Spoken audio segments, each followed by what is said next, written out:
goormay ammaanadu dayacantay marka loo tiiriyo buu nabigu yidhi idaa usida alamru ilaa hayri ahli ammaanadu waxay dayacantay marka maamulka loo dhiibo cid aan u cuntamin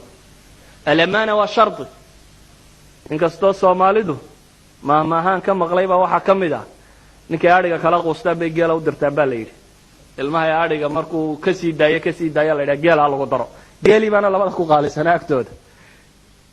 kay dg kala quusataa bay tidhaha wasiira laga dhigo kay daraad wasiirka kala quusatay berrinta madaxweynaha u dooratay iyo wasiirnimada waa shaakiladay hawdka kala timi ee ahaa adhiga kaka adkaan kari waaya geela ha raacdi un weeyaan alamaana qadiya bay ahayd macruufa oo qofka mu'minkii uu ku xisaabtamo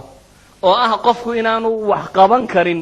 in ammaanadiisa la hubiyo mooyaane 40kii ninkii la ogaaday inuu khaayinka ahaa ee 50kii la ogaaday inuu khaayin ahaa ee 60aadkii la ogaaday inuu khaayiyey ee 70aadkii la ogaaday inuu khaayiyey ee 80aadkii la ogaaday inuu khaayiyey ayaa 90aadkii haddana loo dhiibaya ma hada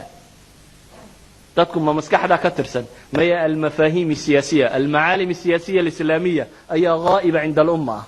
ayaan jooginba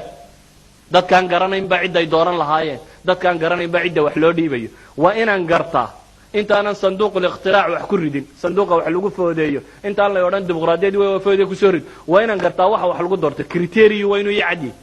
maxaan qofka ku qiimeynaya maxaan ku dooranaya markaan maxay ka helaabaan u baahnay inaan ugu rido ila markhaatigan ilaahay bay weydiinaya qiyaamaha waa markhaatiga ilaahay bay weydiinaya waa inaan gartaa waxaan wax ku qiimeynayo si aan wax u doorto umma jaahilana ma garata waxay wax ku qiimaysaa inay tiraa waa nala reer mooyaane ama waa nala qoys ama waa nala caynkan mooyaane waxaan leenahay marka